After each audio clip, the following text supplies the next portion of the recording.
रूस और यूक्रेन के बीच छिड़ी जंग गुजरते दिनों के साथ और भी विध्वंसक होती जा रही है।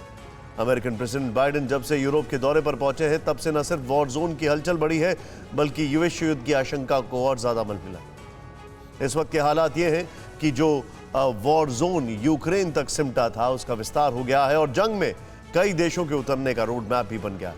आखिर वर्ल्ड वॉर की स्थिति में कौन होंगे केंद्र और कौन कौन इस धुरी की परिक्रमा करते हुए खुद की आहुति देगा, इस रिपोर्ट में देखें।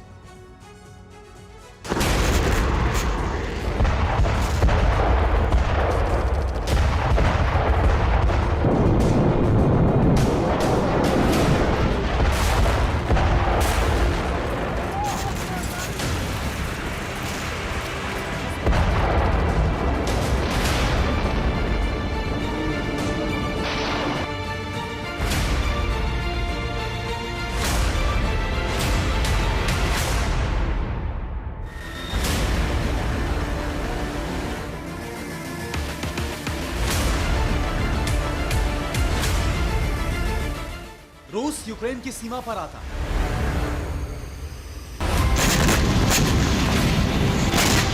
हाथों से यूरोप के सबसे बड़े क्षेत्रफल वाले देश को दहलाता है।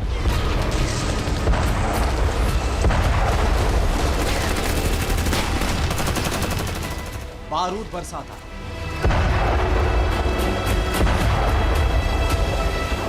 मिसाइलें चलाता है।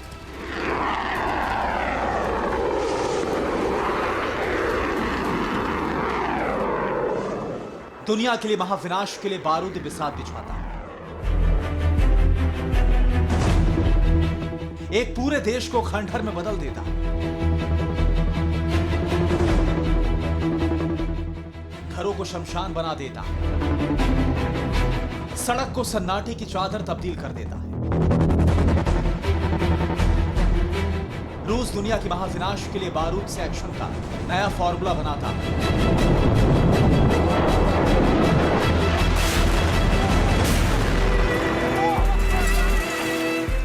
रशियन फोर्स के यूक्रेन पर जारी ताबड़तोड़ हमलों की वजह से कई लोग मारे गए।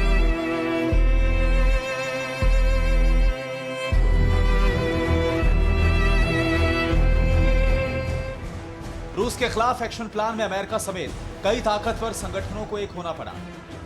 अमेरिका के प्रेसिडेंट जो बाइडेन को यूरोप की जमीन पर भी उतारना पड़ा। नेटो फोर्स को यूक्रेन की सीमा से लगे देशों की बाढ़ बनाना पड़ा। लेकिन अब भी बहुत कुछ बाकी है। बाकी है वर्ल्ड वॉर जोन की बारूदी बिसात में एटमी मोहरे सजाना।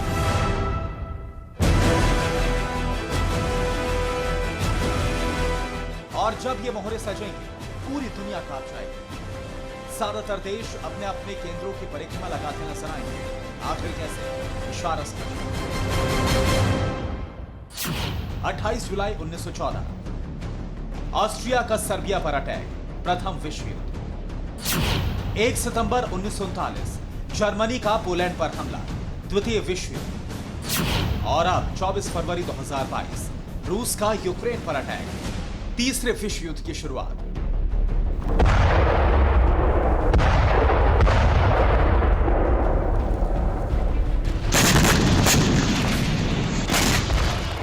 महाविनाशकारी युद्ध के लिए बारूदी बिसात ठीक ऐसे ही बिछती है जैसे रूस और यूक्रेन की जंग के मुख्य मोर्चे पर बिछी।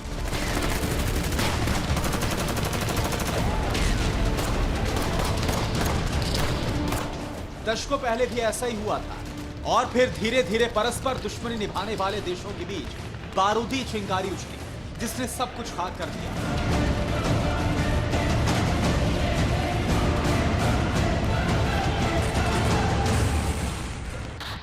यहां तक कि दूसरे विश्व युद्ध के दौरान परमाणु हथियारों से मचे महाविध्वंस को भी दुनिया देख चुकी है। और अब हालात ये है कि सिर्फ प्रामाणिक घोषणा बाकी है।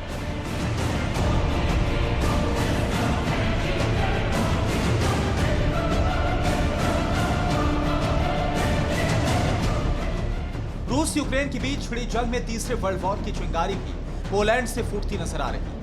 रूस यूक्रेन युद्ध के 30 दिन बीत चुके हैं। 1 महीने तक यूक्रेन पर नॉनस्टॉप बारूद बरसता रहा।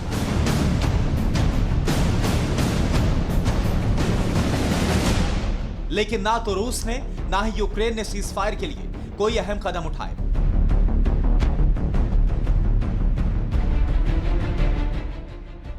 रही बात जंग रुकवाने के लिए अंतर्राष्ट्रीय बिरादरी से उठाए जाने वाले कदम भी वैसे नहीं रहे जिसका प्रभाव दिखे। इस रुख से साफ हो गया कि युद्ध रुकने वाला नहीं है, भले ही यूक्रेन पूरी तरह खाक में ही क्यों ना मिल जाए,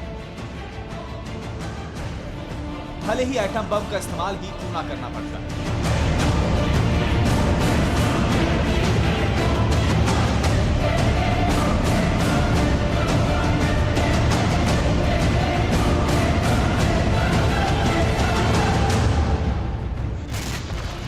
रूस की मिसाइलें यूक्रेन के कोने कोने पर गिर रही हैं और इस तबाही को देखते हुए रूस के खिलाफ प्रतिक्रिया में सिर्फ मानवीय संवेदना दिखाई जा रही है। कभी रूस के खिलाफ प्रतिबंधों की सख्ती भी नजर आ रही है, लेकिन अब वक्त बदल रहा है। बारूदी बिसात यूरोप तक बिछ गई है। आशंका के दौर में टारगेट पर पोलैंड है और अगर एक भी रूसी मिसाइल यूक्रेन को पार कर पोलैंड के मुहाने पर गिरी तो उसी वक्त महायुद्ध की आग में दुनिया झुलसने लगी।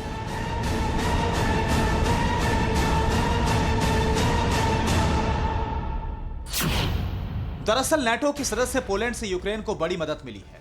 पोलैंड के रास्ते रूस के खिलाफ हथियार यूक्रेन तक पहुंचाए गए। पोलैंड ने रूस के खिलाफ जंग छेड़ने का आह्वान भी किया। इसके अलावा पोलैंड ने ही यूक्रेन के नागरिकों को अपने देश में शरण दी है। वहीं प्रेसिडेंट बाइडेन भी ब्रसेल्स के बाद पोलैंड दौरे पर पहुंचे। इसलिए यूक्रेन पर रूस की बारूदी बारिश के बीच बाइडेन की करीबी को चुनौती देते हुए अगर पोलैंड को ललकारने की कोशिश हुई तो फिर नतीजा महाविनाशकारी होगा। दुनिया दो हिस्सों में बढ़ते देर नहीं लगेगी। ये जंग भले ही रशिया और यूक्रेन की सेनाओं के बीच हो रहा हो, लेकिन असली वॉर जोन तो पोलैंड बना हुआ है। पोलैंड से चंद किलोमीटर की दूरी पर नाटो का सेंटर है और इस सेंटर पर 2 लाख से ज्यादा सैनिक अत्याधुनिक हथियारों के साथ तैनात हैं।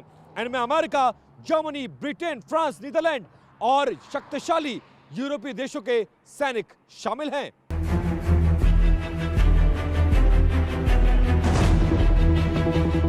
लेकिन ये सैनिक रूस के खिलाफ सिर्फ जमीनी युद्ध में ही नहीं उतरेंगे, बल्कि जंग का पूरा प्लान एक्टिव वॉर जोन में बिछी बिसात को केंद्र में रखकर बनाया गया है, जिसमें हर तरह के हथियारों के इस्तेमाल का ब्लूप्रिंट के आधार पर तैयारी की गई है।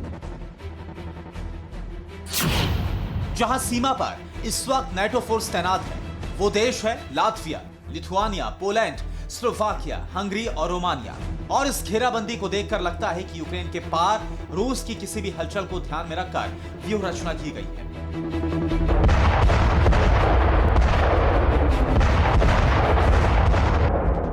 रही बात दूसरे क्षेत्रों से मचने वाली तबाही की, तो नाटो और रूस के बीच टकराव के लिए एक और मुहाना खुल चुका है। ये मुहाना है ब्लैक सी, और यह दावा इसलिए किया जा सकता है क्योंकि इस वक्त नाटो और रूसी फोर्स अगर कहीं आमने सामने खड़ी है तो वो जगह ब्लैक सी ही है।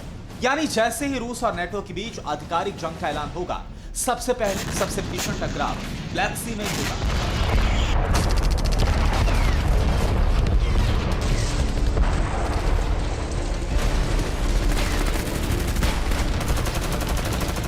और ऐसा इसलिए होगा क्योंकि नाटो और अमेरिका ने वादा किया है कि यूक्रेन को मदद मिलती रहेगी और एक एक इंच जमीन की रक्षा होगी। केमिकल अटैक का करारा जवाब दिया जाएगा और अगर एटम बम का इस्तेमाल हुआ तो तबाही मचेगी।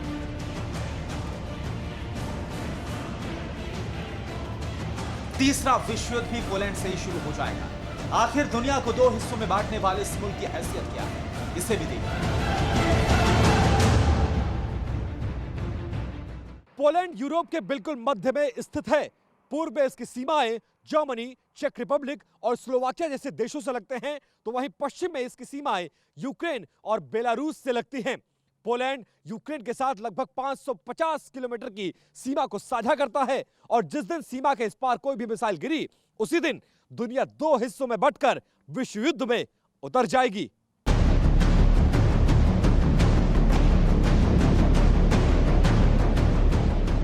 अहम बात यह भी है कि यूरोप में पोलैंड ही वो देश है जहां नाटो की सबसे बड़ी तैनाती है। यानी रूस की कोई भी गलती नाटो सेना के लिए सीधी जंग की चेतावनी होगी और यह चेतावनी दुनिया पर भारी पड़ेगी, जिसके आसार भी बनने लगे हैं। ये तस्वीरें नाटो देशों के टैंक्स की हैं, जिसे पोलैंड यूक्रेन बॉर्डर पर तैनात किया गया है। यानी महीने भर तक रूसी मिसाइलों से कराह रहे यूक्रेन की सिस्कियों से नाटो के ताकतवर देशों की नींद खुल गई। रूस के खिलाफ 30 देशों की फौज बारूदी पलटवार की तैयारी में जुट गई।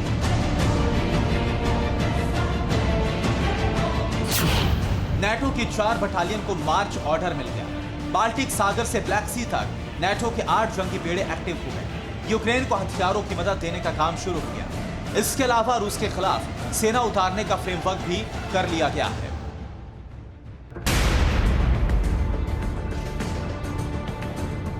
अब सवाल यह है कि जब रूस यूक्रेन की जंग हर बीते दिन के साथ भीषण हो रही है, पुतिन की धमकियों के बीच नाटो रूस की नाक में दम कर रहा है, जिससे पता चल रहा है कि जमीन के नीचे बिछाया गया बारूद एक बड़े क्षेत्रफल में सुलग रहा है और इसका असर दो धुरी बने रूस और अमेरिका की परिक्रमा करने वाले सभी देशों में दिखने वाला। अब सवाल यह है कि वहां विनाशकारी जंग में अभी तक कौन किसके पाले में नजर आ रहा है, इसे भी जान लीजिए। दावे के तहत महायुद्ध छिड़ा तो समर्थकों की फहरिस्त के अनुसार रूस के पक्ष में क्यूबा, चीन, आर्मेनिया, बेलारूस, अजरबैजान, ईरान, उत्तर कोरिया और पाकिस्तान खड़े दिखेंगे। ठीक इसी तरह दूसरी धुरी अमेरिका होगा और उसके साथ Ukraine, Britain, Belgium, Canada, France, Italy, Japan और ऑस्ट्रेलिया नजर आएंगे। लेकिन इसका मतलब यह नहीं कि बाकी दुनिया इस जंग से अलग रहेगी। दुनिया के हर देश पर किसी न किसी तरह बारूदी चिंगारी उड़ेगी।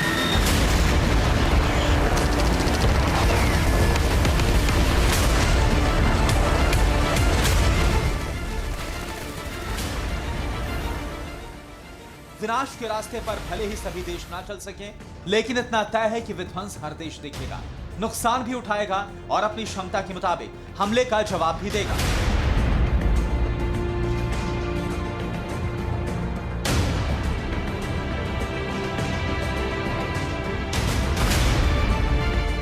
Bureau report, TV9 Bharatvarsh.